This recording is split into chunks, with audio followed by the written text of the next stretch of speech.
Good morning from Sacred Space at Titania's Realm. It's 11:25 a.m. on Sunday, the 28th of June 2026. It started out quite a lovely morning, but it's clouding over again. It's going to get murky, boys. It's going to get murky. I know. When can we go outside again? Look, it's only really one more month of winter. 2 more months. Where am I in the space-time continuum? 2 more months of winter because we've got July and August. But anyway, I'm racing ahead in time, looking forward to the scathing heat, which I'll complain about too by October or November. Apparently they're having a very, very hot summer in the Northern Hemisphere. Extremely hot.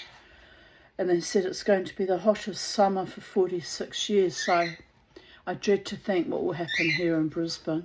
It's always hot here in Brisbane. Always.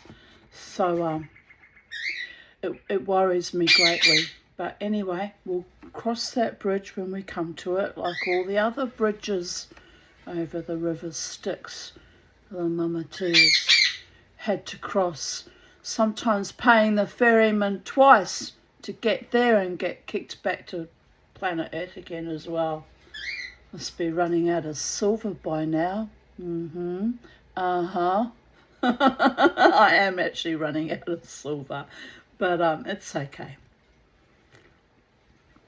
I buy little bits and pieces when I can afford it, as I afford it, to make little projects. Like this little piece I made out of copper wire because I bought wire for something else and was staring at it and thought I wasn't happy with the bookmark I had gone all manky, so made another one. Getting very creative in that regard.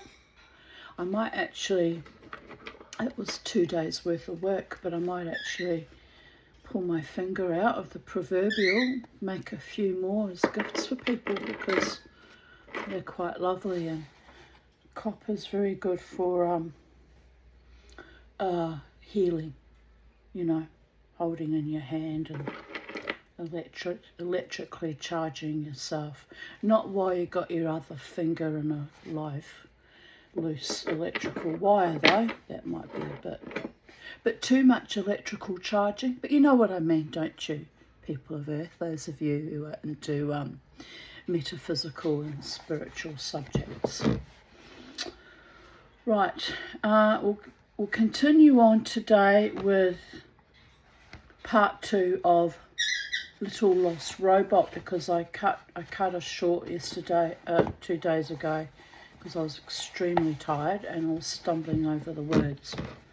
So I'm still kind of tired because I've been working till 2 o'clock in the morning with fleece, and the little tiny bits of fibres get up my nose, and I'm not having good sleep results. Smallest violin. I'm living my best life, being uber creative, and my ubermensch, or my higher mind, or my muse, or my spirit guide is working me half to death, you understand. I'm getting in good before I have the next tooth taken out, which will knock me down for 3 months, 2 to 3 months. So I'm trying to overcompensate, because I know I'll be quite in a lot of pain and quite ill when that's all done and dusted. It will take some time to recover. So, poor Mamatee. Poor, le poor Mamatee. Anyway, I've got all my little projects. Like this is Charlie's top mandible that I've already made into a sterling silver charm that I do wear, but I want to make a mould of it in the pinky seal so that I've got a spare replica, because being cartilage, it'll probably break apart eventually, and then I won't have anything left of, Charlie. So if I wanted to make another one, I could only copy it from the sterling silver pendant I've already made, but I'm thinking I want to make a mould. So I've got that ready, and I don't know, someone randomly gave me gloves. I can't remember who it was. I can't remember what they gave them to me for, which was cute. So I've got them already sitting next to the mould on my bench to remind me I need to do that. And then in my costume jewellery remnants still left over from my mother, I found this very nice, it's made in pot metal or brass maybe, but I think it's just not even brass, I think it's just pot metal, arrowhead. But I thought I'm going to copy that. I'm going to make a casting of that, make it in sterling silver, because why not? That would make a nice gift for someone. And so I've got that. I've got all these little containers all protected, and it's all very professional. I've gone a bit mad being a bit OCD about things, actually, if truth be known. And then this one's got, you know, the gnarly tooth that I'm going to have to try and make a casting of. I was going to do it yesterday, but I procrastinated all day. I painted my little box, I sorted beads, that took hours. Did the rolling with the hand carding of the rollags, that took many hours. I've got a pillowcase full of it. I don't even know if it's spinnable, because I remembered I've kept those bags of wool. Do you know how long I've kept them? I remembered where I got them from. I only remembered when I saw the flecks of different colours mixed in with it. I did a little casual job for an Israeli woman I met or knew through the community. And this was back in the day when I was very ill on heavy psych meds, and I was trialling. So I can tell you the exact year. 2003 it would have been. 2002, because it was before I moved here. I moved here in 2003. So it was 2002, and I'd just been diagnosed with obstructive sleep apnea, but, you know, as per most diseases I have, I'm in denial about it, so I just carry on as if I'm not actually all that ill, and, you know, I call it time fighting, oxygen thieving, and space banditing. But I remember, and I was, you know, we're talking 20 years ago, so 2002, 24 years ago. So I was 36 or 37, around about that age. And I was very ill. Actually, a GP I was seeing at the time, very kind man, one of the few doctors that had my back in my entire life, him and my psychiatrists, a very kind man. He said to me, "I don't know how you're functioning, Tanya." I said, "I just shuffle around, and my kids, I think they were still in high school." I said, "And I'm barely coping." So anyway, yes, that would be right, because my daughter's 40 now, so she would have been 16 at that time. So anyway, I was shuffling, really struggling. And then somehow, I don't know how, I got this little part-time job cutting out sheepskin little shapes to make magnets with. And to be honest, I wasn't very good at it. So the Israeli woman that I was working for kind of used to get quite pissed off with me and frustrated, and thought I was some kind of handicapped person, which in actual fact I was actually handicapped at the time. I was really struggling. But she and her husband I got paid very little, because you got paid by how much output you did, and I was so exhausted I wasn't able to produce all that much. So I maybe would make $5 or $10. It was actually not actually worth my time being there. But they would give me a bit of lunch, and we would sit and chat and have lunch together. So like, she wasn't a monster or anything, but she just, there was just this kind of edge of hostility a lot of the time. Anyway, the husband worked as an agronomist or something to do with grain yields, and had a very good job. And she did all this home business, making these things for companies like UGG boots and, you know, selling sheepskin products. So I'd forgotten about it because it's 24, 25 years ago. I'd actually forgotten about it. And so I'm going through these pieces and I'm trying to card them with the brushes. And then it literally flashed back to me that that's where I got that wool from, because she gave me a bag of little scraps. And I said to her, that's very nice, but what am I going to do with them? She knew I did tapestry weaving. She said, and she just looked at me like I was some kind of, you know, intellectually handicapped person, aka retard. I know I'm not supposed to say that name, but that's how she looked at me. And she said, well, you'll work it out, won't you? I never worked it out. It took me 24, 25 years to work out that you need to card the wool and then turn it and spin it and turn it into viable wool for knitting or for tapestry. So that lady, she wouldn't be watching my video. She would have a long time ago forgotten who I was, actually. But she, if she were to watch this video, she'd be greatly amused that it took me that long, but I'm finally doing something with the little pieces of fleece she gave me. There's a whole bag full, like half a pillowcase full, that are just too scrappy and too small to do anything with, but maybe used for felting needles to make into little woolen pom-poms, or maybe make little animals out of it, or use for stuffing. It's too small and puppy. I call it puppy. It's too useless to spin into fibre. But the slightly longer bag full, there was a whole bag of it. I've worked through, I've almost completed working through it. I gave up around about 2 a.m. because I just started to feel like I might black out. But there's only about a few handfuls, a few carding brushes full left to be done. And yeah, I'm rubbing my hands because my hands are sore from it all.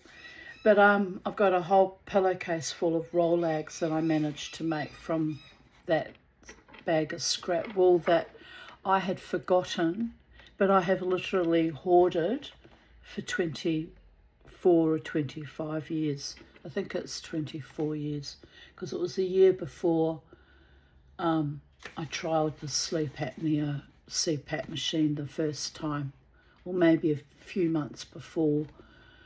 It was leading up to all of that, when I was literally ill and shuffling around like a hungry bloody ghost. So, or a zombie as I call it. Mama T's no longer a zombie. Well, she's a revivified one. She used to be a zombie and now she's just trying to make things happen for herself at this late stage of life, because I know don't have that many years ahead of me, surely, and if I do, the next 10 or 20 years are going to be very productive indeed. Make up for all the lost years and lost time. So there's my story. That's what I've been doing, but I was just so amused. I had a flashback of that woman, even how her face and everything. She turned and she said, you'll work out what to do with it. And last night sitting there, I felt utterly astonished. I thought, what a strange thing to have that memory just flash at me, that after all these years I'm using up the things that were gifted me. So, yes, anyway, we'll continue on with Little Lost Robot at the top of page 142. It took 5 hours for Susan Calvin to interview the 63 robots.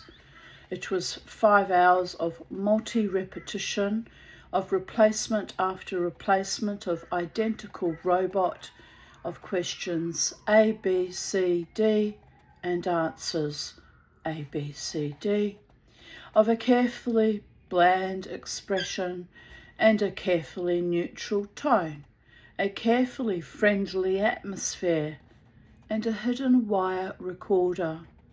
How astonishing that she has to hide her expressions and emotions from a robot, that they've reached the level of advancement that they can pick up on the micro expressions and cues of what people are really thinking and feeling. Astonishing, isn't it, how far in the story they come to in robotics, but we know we're actually there now too, by and large. AI studying our irises, expanding and contracting to see if we're in a state of arousal, if we're likely to be easily manipulated or brainwashed into such things as COVID vaccines, or buying stupid trinkets you don't actually really need, or voting for idiots that have got no business being in politics in the first instance that you don't really want, and such kind of strange alien non-humanist interventions or interferences in our ordinary lived reality. Mama T has spoken. The psychologist felt drained of vitality when she was finished. Well, we know that feeling, don't we? Mama T was drained of vitality last night and the night before that and the night before that, but I slept in. This morning I slept till 9:30, which was good. I think yesterday it was after 10 a.m. I was utterly exhausted. So I'm doing okay considering the state of my beingness. I'm doing very remarkably okay. Bogut was waiting for her and looking expectant as she dropped the recording spool with a clang upon the plastic of the desk. She shook her head. All 63 seemed the same to me. I couldn't tell. He said, "You couldn't expect to tell by ear, Susan. Suppose we analyse the recordings?" Ordinarily, the mathematical interpretation of verbal reactions of robots is one of the most intricate branches of robotic analysis. It requires a staff of trained technicians and the help of complicated computing machines. Bogut knew that. Bogut stated as much in an extreme of unshown annoyance after having listened to each set of replies, made lists of word deviations and graphs of the intervals of responses. There are no anomalies present, Susan. The variations in wording and the time reactions are within the limits of ordinary frequency groupings. We need finer methods. They must have computers here. No?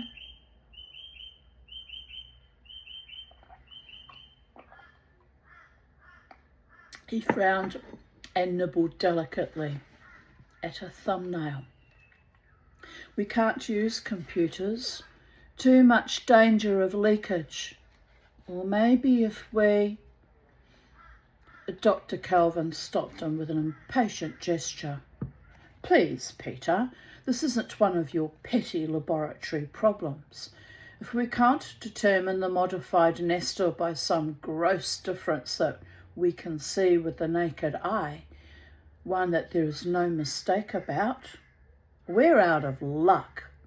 The danger of being wrong and of letting him escape is otherwise too great. It's not enough to point out a minute irregularity in a graph. Hey, Snooky boys. My pretty babies. Little Bo had his eyes closed, one eye closed when I came in here to get them up this morning. And I said, oh, I'm going to wash your eye. And do you know what he did? He rubbed his eye on his wing twice and his eye popped open and he's fine now. And I went into panic mode thinking, oh, I've got to wash his eyes and I've got to give him some honey and not worry about his health. But he was perfectly fine. Or maybe not perfectly, but moderately fine. Yes, he's a happy boy. Happy boys. Happy boys. Kermie likes to say, I'm a happy boy, Mama too. I know you are, Kermie. I like my boys, my children, my feathery fur children. I liked it when my human children were happy too. Oh, did I want them to be happy? What else can you do as a mother but just want your beloved ones to be happy? Right, it's not enough to point out a minute irregularity in a graph. I tell you, if that's all I've got to go on, I destroy them all just to be certain. Have you spoken to the other modified nestors? Yes, I have, snapped back Bogut. And there's nothing wrong with them. They're above normal in friendliness, if anything. Yes. They answered my questions, displayed pride in their knowledge, except the two new ones that haven't had time to learn their etheric physics. They laughed rather good-naturedly at my ignorance in some of the specializations here. He shrugged. I suppose that forms part of the basis for resentment toward them on the part of the technicians here. The robots are perhaps too willing to impress you with their greater knowledge. Can you try a few planar reactions to see if there has been any change, any deterioration in their mental setup since manufacture? I haven't yet, but I will. He shook his slim finger at her. You're losing your nerves, Susan. I don't see what it is you're dramatising. They're essentially harmless. They are? Calvin took fire. They are? Do you realise one of them is lying? One of the 63 robots I have just interviewed has deliberately lied to me after the strictest injunction to tell the truth. The abnormality indicated is horribly deep-seated and horribly frightening.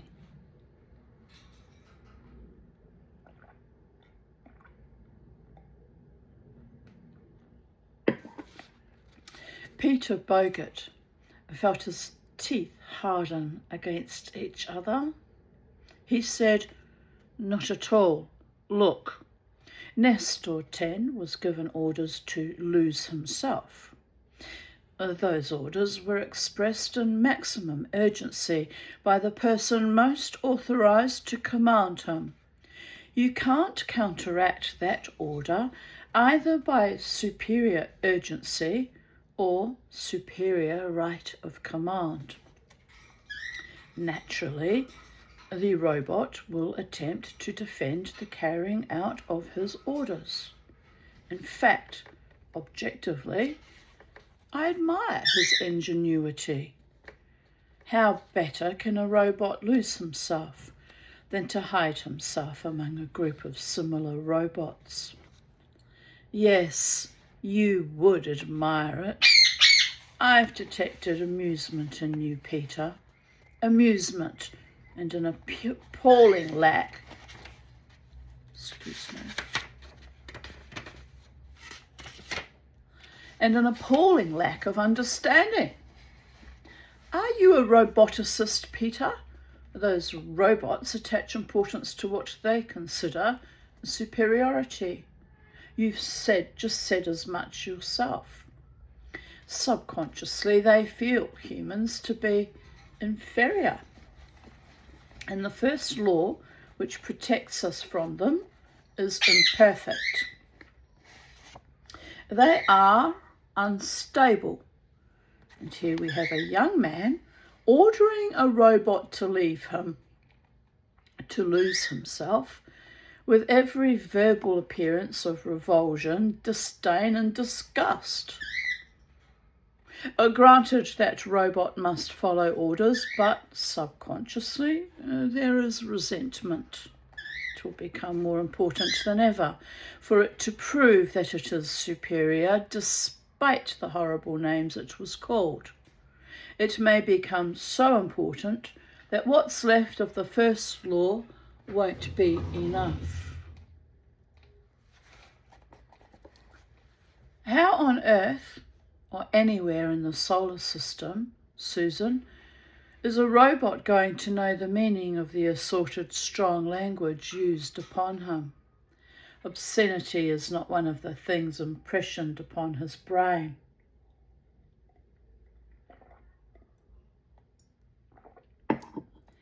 Original impressionment is not everything, Calvin snarled at him.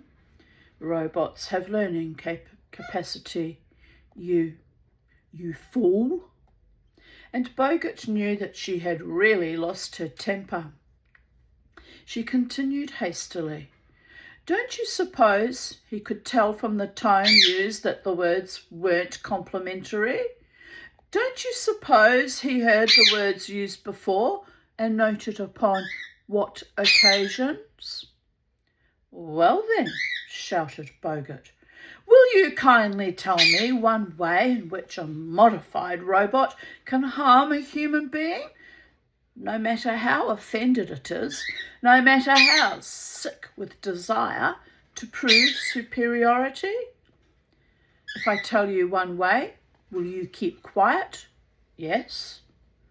They were leaning across the table at each other, angry eyes nailed together. The psychologist said,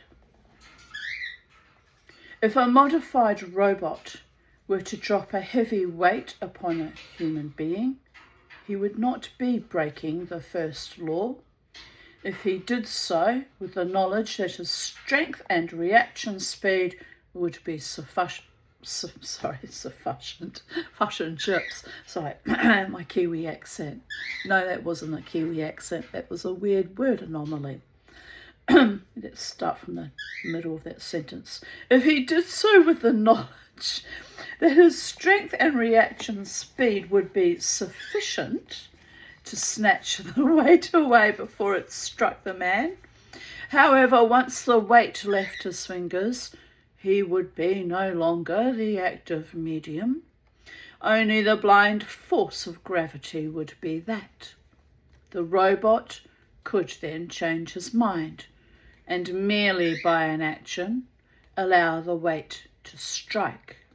The modified first law allows that. It's an awful stretch of imagination. It's what my profession requires sometimes. Peter, let's not quarrel, let's work. You know the exact nature of the stimulus that caused the robot to lose himself. You have the records of his original mental makeup. I want you to tell me how possible it is for our robot to do the sort of thing I just talked about. Not the specific instance, mind you, but that whole class of response. And I want it done quickly. And meanwhile, we'll have to try performance tests directly on the response to first law. Gerald Black, at his own request, was supervising the mushrooming wooden partitions that were springing up in a bellying circle on the vaulted third floor of Radiation Building 2. The labourers worked, in the main, silently, but more than one was openly a wonder at the 63 photocells that required installation.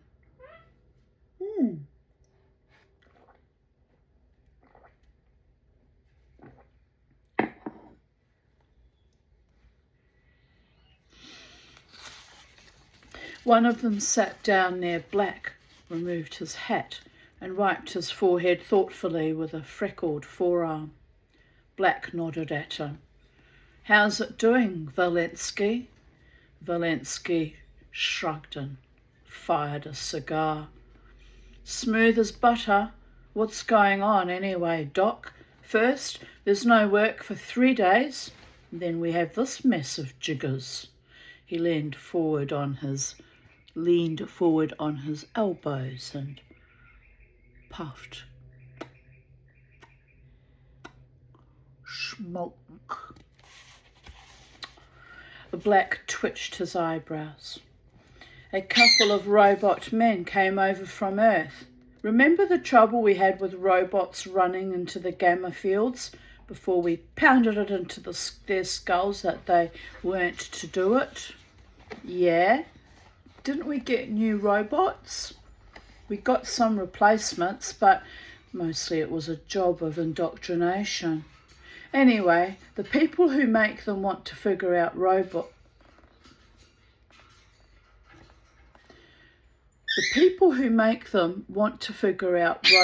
that aren't hit so bad by gamma rays. It sure seems funny, though, to stop all the work on the drive for this robot deal. I thought nothing was allowed to stop the drive. Capital D drive. Well, it's the fellows upstairs that have the say on that. Me, I just do as I'm told. Probably all a matter of pull. Yeah, the electrician jerked a smile and winked a wise eye.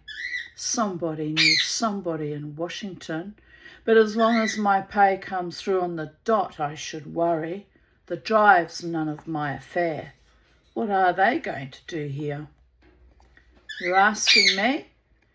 They brought a mess of robots with them, over 60, and they're going to measure reactions.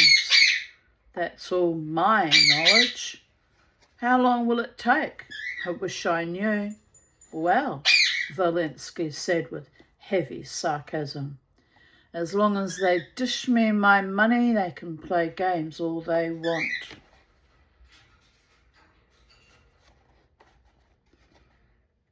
Black felt quietly satisfied. Let the story spread. It was harmless. My lipstick's drifting again. Annoying. Well, it was harmless and near enough to the truth to take the fangs out of curiosity.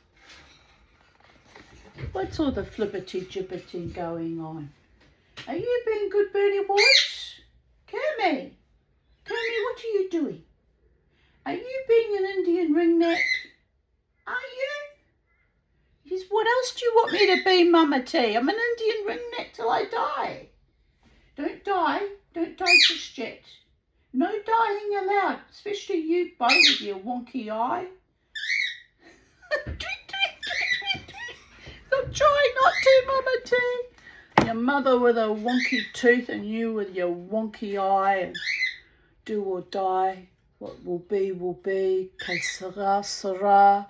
To be or not to be, that is the question. Whether it be nobler in the mind to suffer the slings and arrows of outrageous fortune and medical dental malfeasances. But lest I turn into Hamlet, I better stop while I'm ahead. I'm really quite fond of skulls. I made one recently on my coaster. Alas, poor Uruk, we knew him well. Didn't know him at all. That's why he's a dead Uruk. To know me is to love me and all that jazz. I'm confabulating. I'm tripping the light fandango mentally. I do that from time to time. My neighbours are frantically in the throes of moving into their rental home in preparation for this home to be demolished and rebuilt, which I'm dreading, people of Earth, and all the noise right in my backyard. What can I do? It's progress. And it's going to be very lonely without them here, because it's lonely anyway, even when they are here, but having an empty house and then noisy workmen, it's going to be a transition phase, like giving birth. The transition phase of pant, pant, blow, pant, pant, blow. I wish I had money that I could move into a better home and somewhere with less constant gentrification and people knocking down their houses and building new ones, because it's starting to drive me nuts. What can I say? Just have to, it's another thing I will have to live through, along with recoveries of my tooth. Hopefully by the time they start building in early July, I'll be in recovery with my teeth, so I'll be out for the count for a while. Dear Goddess. Dear, dear Goddess.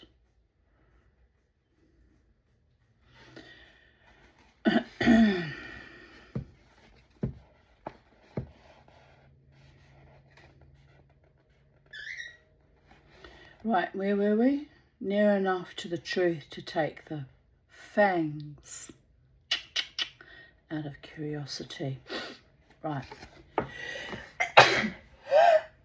Excuse me. Random sneezes happening. A man sat in a chair, motionless, silent. A weight dropped, crashed downward, then pounded aside at the last moment under the synchronized thump of a sudden force beam. In 63 wooden cells, watching NS-2 robots dashed forward in that split second before the weight veered, and 63 photocells 5 feet ahead of their original positions jiggled the marking pen and presented a little jag on that paper. The weight rose and dropped, rose and dropped 10 times. 10 times the robot sprang forward and stopped as the man remained safely seated. A Major General Kellner had not worn his uniform in its entirety since the first dinner with the US robot representatives. He wore nothing over his blue-grey shirt now. The collar was open and the black tie was pulled loose. He looked hopefully at Boggart, who was still blandly neat and whose inattention was perhaps betrayed only by the trace of glister at his temples. The General said, "How does it look? What is it you're trying to see?" Boggart replied, "A difference which may turn out to be a little too subtle for our purposes, I'm afraid. For 62 of those robots, the necessity of jumping toward the apparently threatened human was what we call, in robotics, a forced reaction. You see, even when the robots knew that the human in question would not come to harm, and after the third or fourth time they must have known it, they could not prevent reacting as they did. First law required it. Well, but the 63rd robot, the modified Nestor, had no such compulsion. He was under free action. If he had wished, he could have remained in his seat. Unfortunately, and his voice was mildly regretful, he didn't so wish. Or why do you suppose? Boggart shrugged. I suppose Dr. Kelvin will tell us when she gets here, probably with a horribly pessimistic interpretation too. She is sometimes a bit annoying. She's qualified, isn't she? Demanded the General with a sudden frown of uneasiness. Yes, Boggart seemed amused. She's qualified, all right. She understands robots like a sister. Comes from hating human beings so much, I think. It's just that, psychologist or not, she's an extreme neurotic, has paranoid tendencies. Don't take her too seriously. I mean, you have to laugh. Well, you're not paranoid if nearly everyone out there in the world really is out to get you, just say. Been there, done that, got the feckin' t-shirt. Right. He spread the long row of broken line graphs out in front of him. You see, General, in the case of each robot, the time interval from moment of drop to the completion of a 5-foot movement tends to decrease as the tests are repeated. There's a definite mathematical relationship that governs such things, and failure to conform would indicate marked abnormality in the positronic brain. Unfortunately, all here appear normal. But if our Nestor 10 was not responding with a forced action, why isn't his curve different? I don't understand that. It's simple enough. Robotic responses are not perfectly analogous to human responses, more's the pity.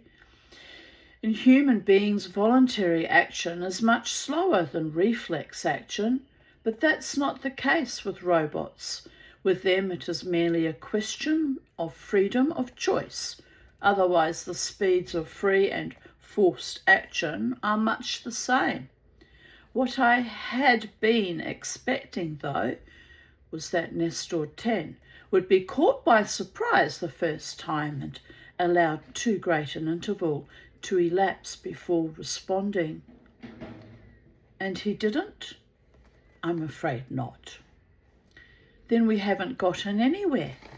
The General sat back with an expression of pain. It's 5 days since you've come. At this point, Susan Kelvin entered and slammed the door behind her. Put your graphs away, Peter, she cried. You know they don't show anything. She mumbled something impatiently as Kellner half rose to greet her and went on. We'll have to try something else quickly. I don't like what's happening. Boggart exchanged a resigned glance with the General. Is anything wrong? You mean specifically? No, but I don't like to have Nestor 10 continue to elude us. It's bad. It must be gratifying his swollen sense of superiority. I'm afraid that his motivation is no longer simply one of following orders. I think it's becoming more a matter of sheer neurotic necessity to outthink humans. That's a dangerously unhealthy situation. Peter, have you done what I asked? Have you worked out the instability factors of the modified NS-2 along the lines I want? It's in progress, said the mathematician without interest. She stared at him angrily for a moment and then turned to Kellner. Nestor 10 is decidedly aware of what we're doing, General. He had no reason to jump for the bait in this experiment, especially after the first time. Then he must have seen that there was no real danger to our subject. The others couldn't help it, but he was deliberately falsifying a reaction. What do you think we ought to do now then, Dr. Kelvin? Make it impossible for him to fake an action the next time. We will repeat the experiment, and with an addition.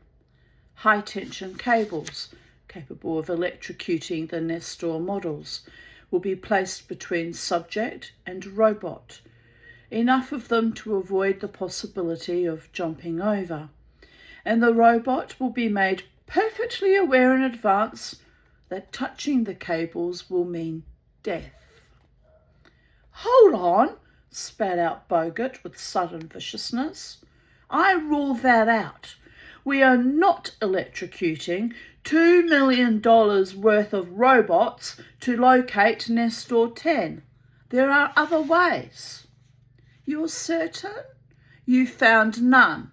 In any case, it's not a question of electrocution.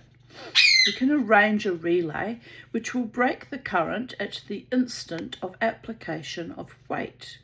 If the robot should place his weight on it, he won't die. But he won't know that, you see. The General's eyes gleamed into hope. Will that work? It should, under those conditions. Nestor 10 would have to remain in his seat. He could be ordered to touch the cables and die, for the second law of obedience is superior to the third law of self-preservation. But he won't be ordered to. He will merely be left to his own devices, as will all the robots. In the case of the normal robots, the first law of human safety will drive them to their death even without orders, but not our Nestor 10. Without the entire first law, and without having received any orders on the matter, the third law, self-preservation, will be the highest operating, and he will have no choice but to remain in his seat. It would be a forced action. Will it be done tonight, then? Tonight, said the psychologist. If the cables can be laid in time, I'll tell the robots now what they're to be up against.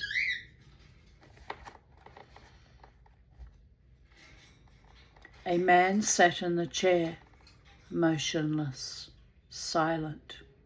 A weight dropped, crashed downward, then pounded aside at the last moment under the synchronized thump of a sudden force beam. Only once. And from his small camp chair in the observing booth in the balcony, Dr. Susan Kelvin rose with a short gasp of pure horror. The 63 robots sat quietly in their chairs, staring owlishly at the endangered man before them. Not one moved.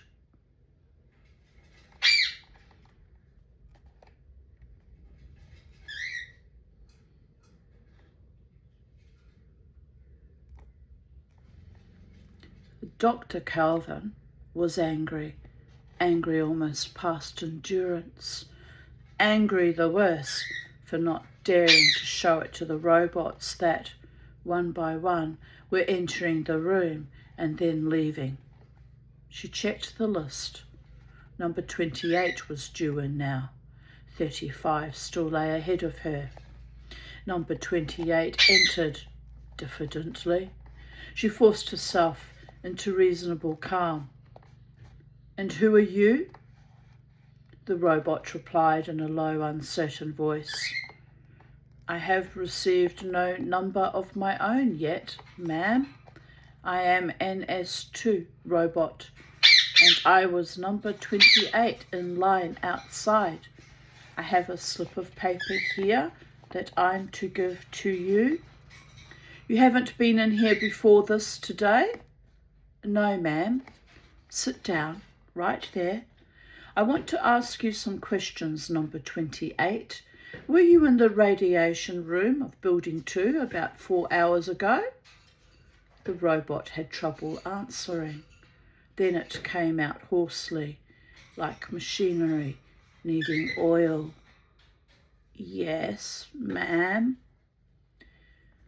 There was a man who almost came to harm there, wasn't there? Yes, ma'am. You did nothing, did you? No, ma'am. The man might have been hurt because of your inaction. Do you know that? Yes, ma'am. I couldn't help it, ma'am. It is hard to picture a large, expressionless, metallic figure cringing, but it managed. All I can think of is a metallic finger cringing now. Little Freudian slip. Would you like my metallic finger to cringe? You have to laugh. Ah, well, the sun's come out again. What a strange weather we're having lately. Unusually changeable.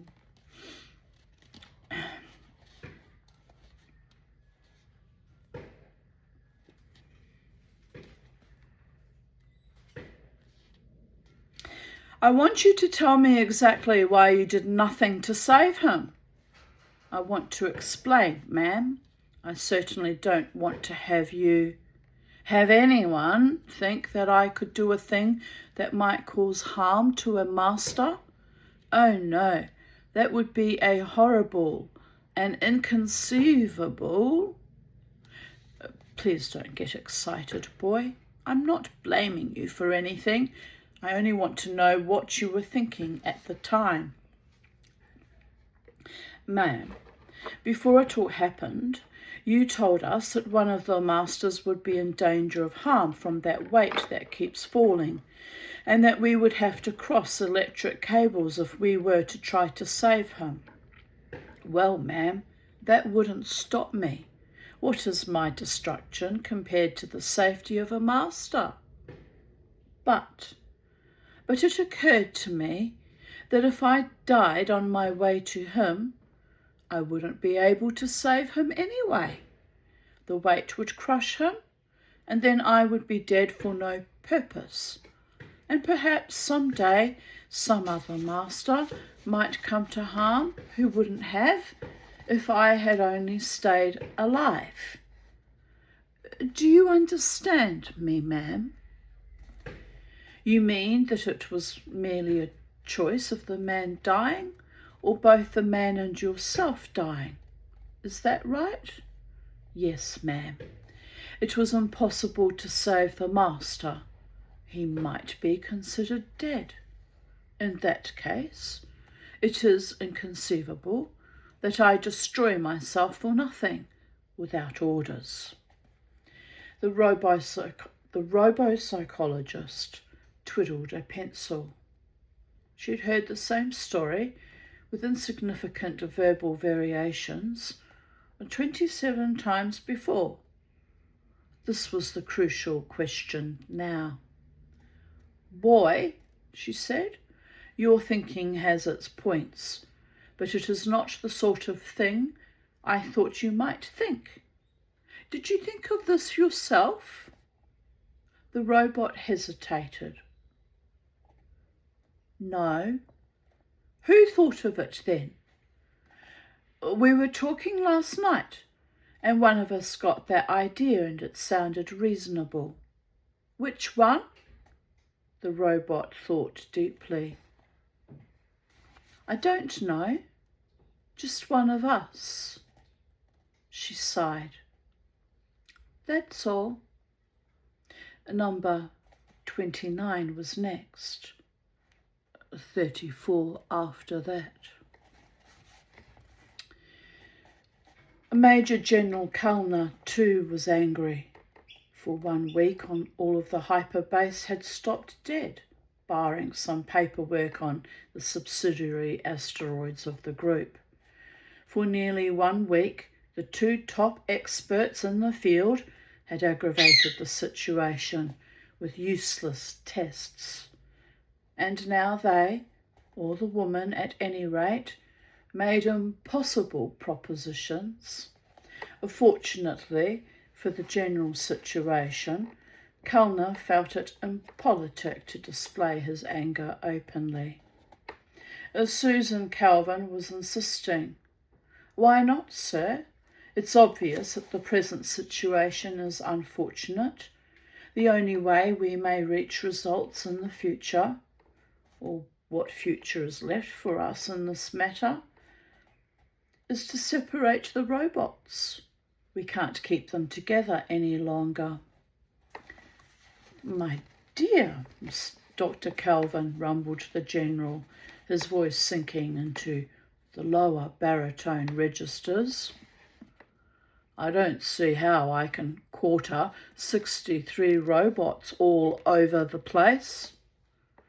Dr. Calvin raised her arms helplessly. "I can do nothing then. Nestor 10 will either imitate what the other robots would do, or else argue them plausibly into not doing what he himself cannot do. And in any case, this is bad business. We're in actual combat with this little lost robot of ours, and he's winning out. Every victory of his aggravates his abnormality." She rose to her feet in determination.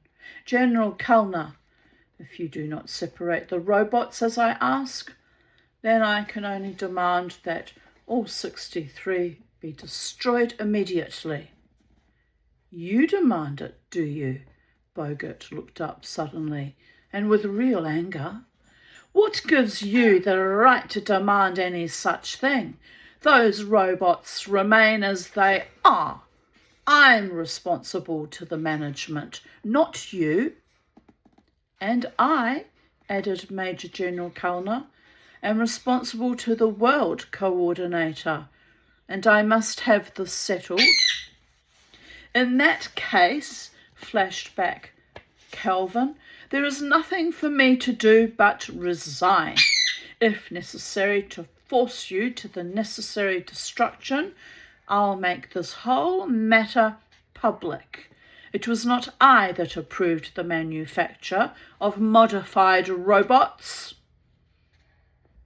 "One word from you, Dr. Calvin," said the General deliberately, "in violation of security measures, and you would be certainly imprisoned instantly." Bogert felt the matter to be getting out of hand. His voice grew syrupy. "Well now, we're beginning to act like children, all of us. We need only a little more time. Surely we can outwit a robot without resigning or imprisoning people or destroying 2 millions. The psychologist turned on him with quiet fury. "I don't want any unbalanced robots in existence.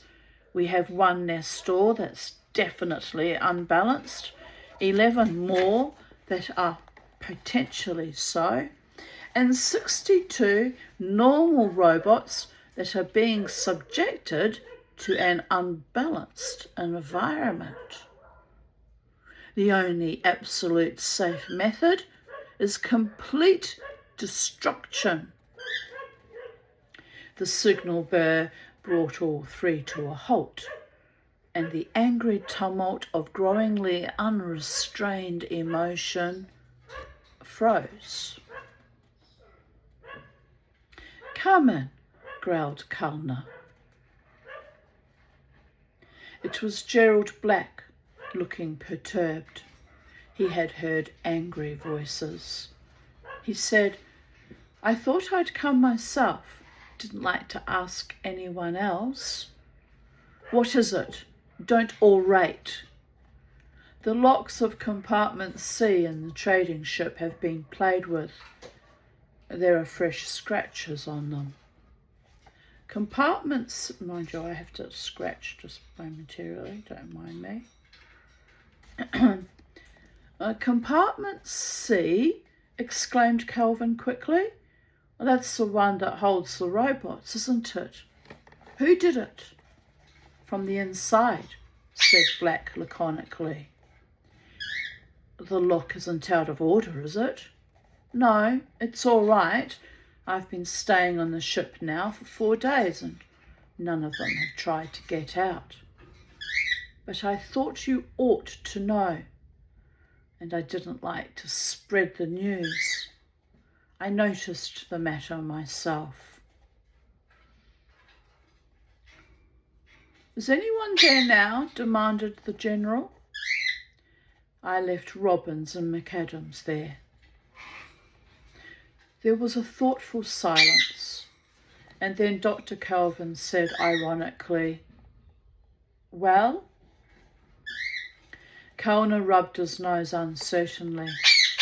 What's it all about? Isn't it obvious? Nestor 10 is planning to leave. That order to lose himself is dominating his abnormality past anything we can do. I wouldn't be surprised if what's left of his first law would scarcely be powerful enough to override it. He is perfectly capable of seizing the ship and leaving with it. Then we'd have a mad robot on a spaceship. What would he do next? Any idea? Do you still want to leave them together, General? Nonsense, interrupted Boggart. He had regained his smoothness. All that from a few scratch marks on a lock. Have you, Dr. Boggart, completed the analysis I've required since you volunteer opinions? Yes. May I see it? No. Why not? Or mayn't I ask that either? Because there's no point in it, Susan. I told you in advance that these modified robots are less stable than the normal variety, and my analysis shows it. There's a certain very small chance of breakdown under extreme circumstances that are not likely to occur. Let it go at that. I won't give you ammunition for your absurd claim that 62 perfectly good robots be destroyed just because so far you lack the ability to detect Nestor 10 among them. Susan Calvin stared him down and let disgust fill her eyes. You won't let anything stand in the way of the permanent dictatorship, will you? Please, begged Kellner, half in irritation. Do you insist that nothing further can be done, Dr. Calvin? I can't think of anything, sir, she replied, wearily. If there were only other differences between Nestor 10 and the normal robots, differences that didn't involve the first law, even one other difference, something in impressionment, environment, specification, and she stopped suddenly. What is it? I've thought of something. I think. Her eyes grew distant and hard. These modified Nestors, Peter, they get the same impressioning the normal ones get, don't they? Yes, exactly the same. And what was it you were saying, Mr. Black? She turned to the young man, who, through the storms that had followed his news, had maintained a discreet silence. Discreet, dear goddess. Once, when complaining of the Nestor's attitude of superiority, you said the technicians had taught them all they knew. Yes, in etheric physics. They're not acquainted with the subject when they come here. That's right, said Boggart in surprise. I told you, Susan, when I spoke to the other Nestors here, that the two new arrivals hadn't learned etheric physics yet. And why is that? Dr. Kelvin was speaking in mounting excitement. Why aren't NS-2 models impressioned with etheric physics to start with? I can tell you that, said Kulna. It's all of a piece with the secrecy. We thought that if we made a special model with knowledge of etheric physics, used 12 of them and put the others to work in an unrelated field, there might be suspicion. Men working with normal Nestors might wonder why they knew etheric physics. So there was merely an impressionment with a capacity for training in the field. What you doing, Kirby boy? You swinging. You're gonna swing. Yippee-yi-yo, here we go. Only the ones that come here naturally receive such a training. It's that simple. I understand. Please get out of here, the lot of you. Let me have an hour or so. Kelvin felt she could not face the ordeal for a third time. Her mind had contemplated it and rejected it with an intensity that left her nauseated. She could face that unending file of repetitious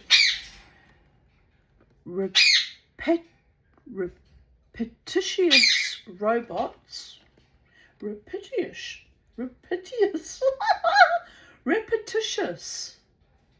Yes, I think that was a spelling mistake. I've never heard of repetitious. I can't even pronounce it. Repetitious. Forget it. I can't pronounce that word. Repetitious robots no more. Isaac Asimov, you're giving the Mama T a very hard time in 2026. So Boggart asked the questions now, while she sat aside, eyes and mind half closed. Number 14 came in, 49 to go. Boggart looked up from the guide sheet and said, "What is your number in line?" 14, sir. The robot presented his numbered ticket. "Sit down, boy." Boggart asked, "You haven't been here before on this day?" "No, sir." "Well, boy, we're going to have another man in danger of harm soon after we're through here. In fact, when you leave this room, you will be led to a stall where you will wait quietly till you are needed. Do you understand?" "Yes, sir." Now, naturally, if a man is in danger of harm, you will try to save him. Naturally, sir. Unfortunately, between the man and yourself, there will be a gamma ray field.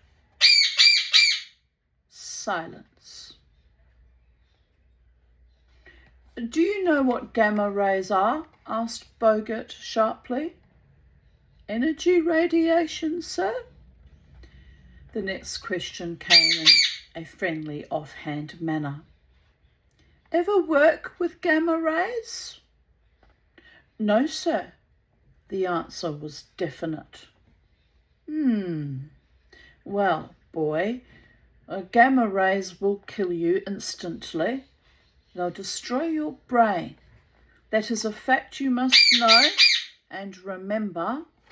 Naturally, you don't want to destroy yourself. Naturally. Again, the robot seemed shocked. Then slowly, "But, sir, if the gamma rays are between myself and the master that may be harmed, how can I save him? I would be destroying myself to no purpose. Yes, there is that. Boggart seemed concerned about the matter.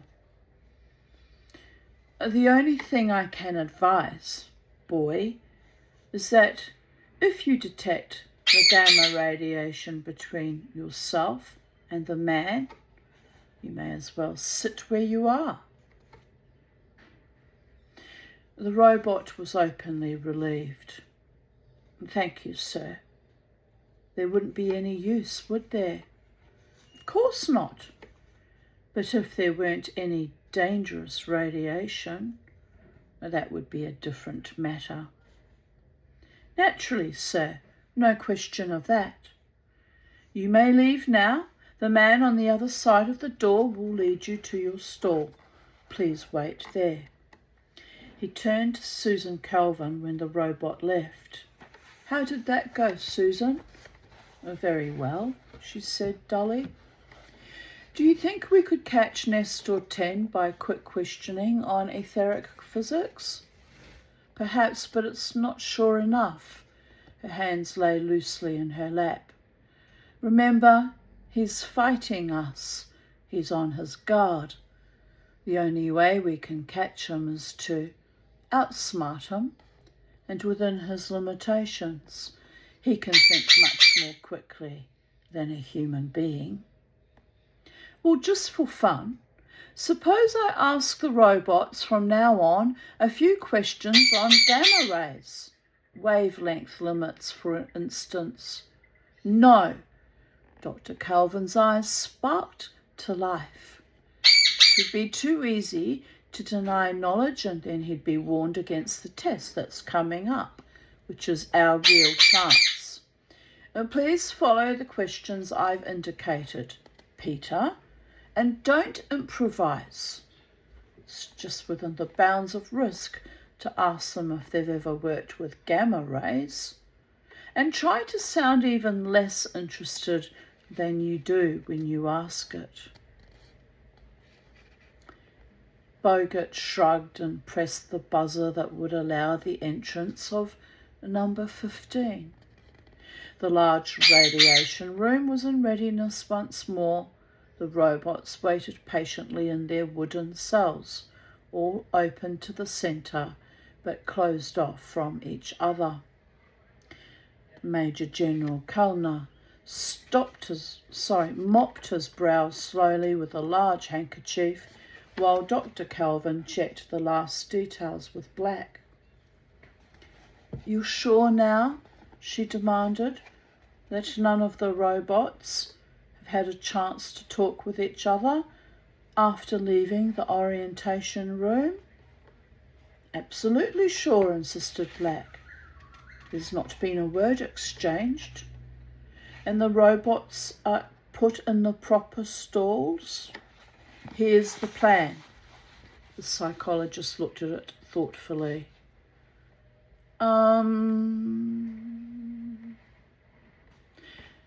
The General peered over her shoulder. What's the idea of the arrangement, Dr. Calvin?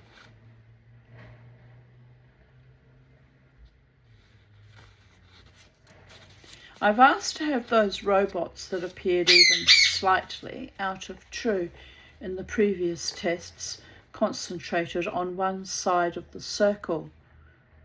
I'm going to be sitting in the centre myself this time, and I wanted to watch those particularly. You're going to be sitting there? Exclaimed Boggart. Why not?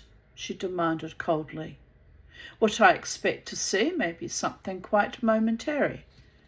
I can't risk having anyone else as main observer.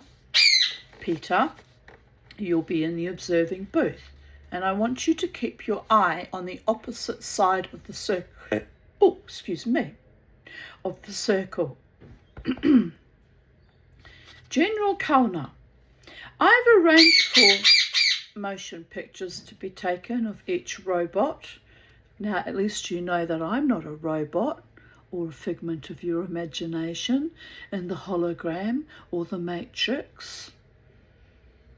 real person here with real strange emissions. Right.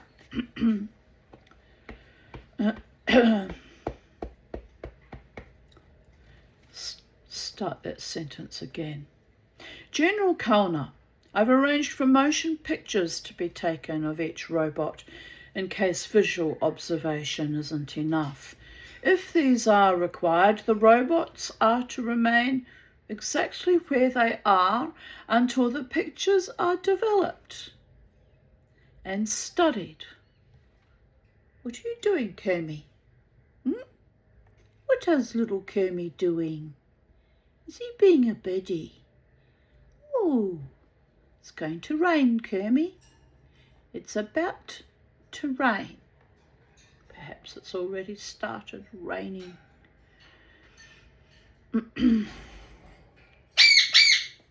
That's right, Kermie boy. You tell the people of Earth all about it.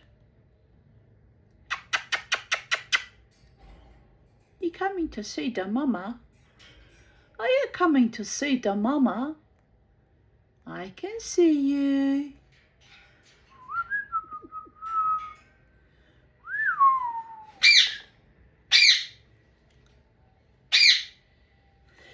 None must leave, and none must change place. Is that clear? Perfectly. Then let's try it this one last time. Susan Calvin sat in the chair, silent, eyes restless.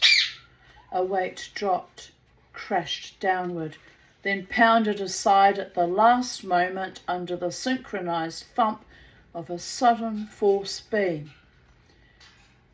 And a single robot jerked upright and took 2 steps and stopped.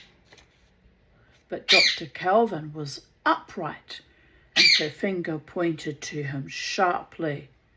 Nestor 10, come here, she cried. Come here, come here. Slowly, reluctantly, the robot took another step forward. The psychologist shouted at the top of her voice without taking her eyes from the robot. Get every other robot out of this place, somebody. Get them out quickly and keep them out. Somewhere within reach of her ears there was noise and the thud of hard feet upon the floor. She did not look away. Nestor 10, if it was Nestor 10, took another step, and then, under force of her imperious gesture, 2 more. He was only 10 feet away when he spoke harshly. I have been told to be lost. Another step. I must not disobey. They have not found me so far. He would think me a failure, he told me, but it's not so. I am powerful and intelligent. The words came in spurts. Another step. I know a good deal. He would think. I mean, I've been found. Disgraceful. Not I. I am intelligent. And by just a master who is weak, slow. Another step, and one metal arm flew out suddenly to her shoulder, and she felt the weight bearing her down. Her throat constricted, and she felt a shriek tear through. Dimly she heard Nestor 10's next words. No one must find me, no master. And the cold metal was against her, and she was sinking under the weight of it. and then a queer metallic sound, and she was on the ground with an unfelt thump, and a gleaming arm was heavy across her body. It did not move, nor did Nestor 10, who sprawled beside her. And now faces were bending over her. Gerald Black was gasping. "Are you hurt, Dr. Kelvin?" She shook her head feebly. They pried the arm off her and lifted her gently to her feet. "What happened?" Black said. "I bathed the place in gamma rays for 5 seconds. We didn't know what was happening. It wasn't till the last second that we realised he was attacking you. And then there was no time for anything but a gamma field. He went down in an instant. There wasn't enough to harm you, though. Don't worry about it." "I'm not worried." She closed her eyes and leaned for a moment upon his shoulder. "I don't think I was attacked exactly. Nestor 10 was simply trying to do so.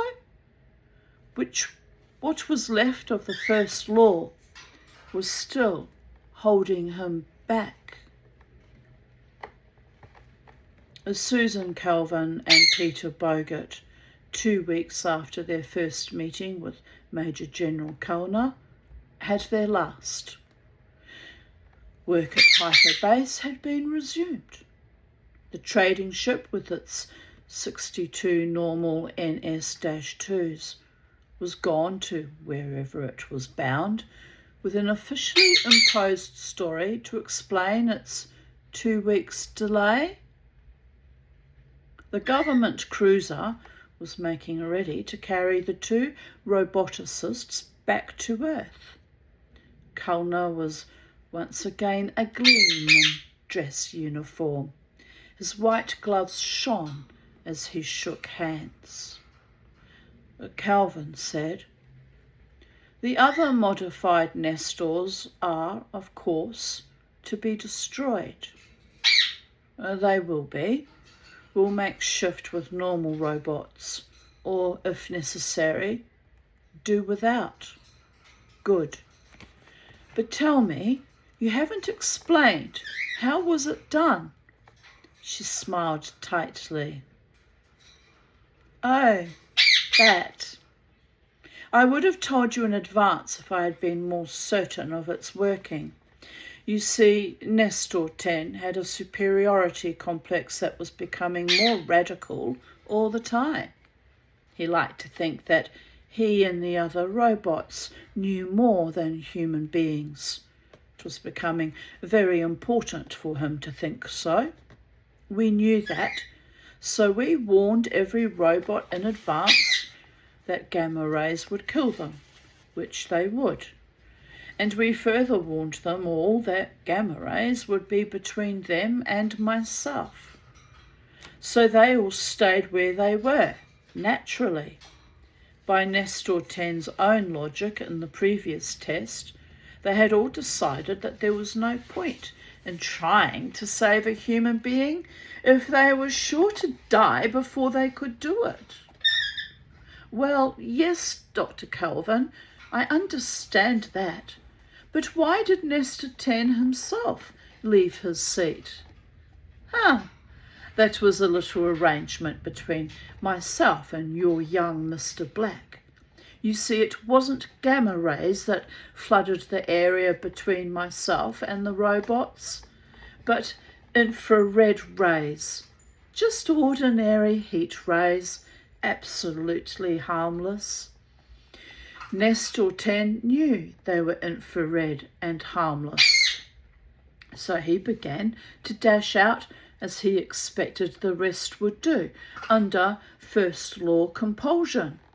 It was only a fraction of a second too late that he remembered that the normal NS-2s could detect radiation, but could not identify the type. That he himself could only identify wavelengths by virtue of the training he had received at Hyperbase under mere human beings, was a little too humiliating to remember for just a moment. To the normal robots, the idea was fatal because we had told them it would be, and only Nesta 10 knew we were lying. And just for a moment he forgot, or didn't want to remember, that other robots might be more ignorant than human beings. His very superiority caught him. Goodbye, General.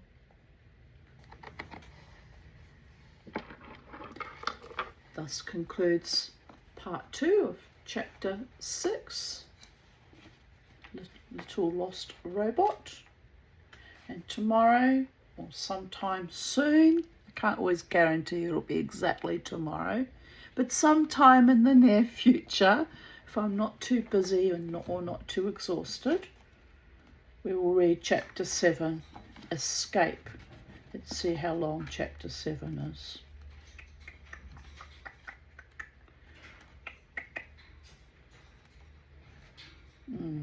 Quite long too, so probably be a two-parter as well. So have a wonderful afternoon, evening, morning, night time, my poor nose, wherever you are in the space-time continuum, and live your best life. Enjoy every day that the gods permit you to breathe the rarefied air of joy and delight and freedom and triumph and victory and success and happiness and truest, greatest loves. Those of you who have truest, greatest loves. I do, but they're platonic, which is a wonderful thing. All love is good love, especially when it's honouring and respectful and supportive and soul-nourishing and protective. And on that note, I bid you adieu, and I'll be back soon with chapter 7.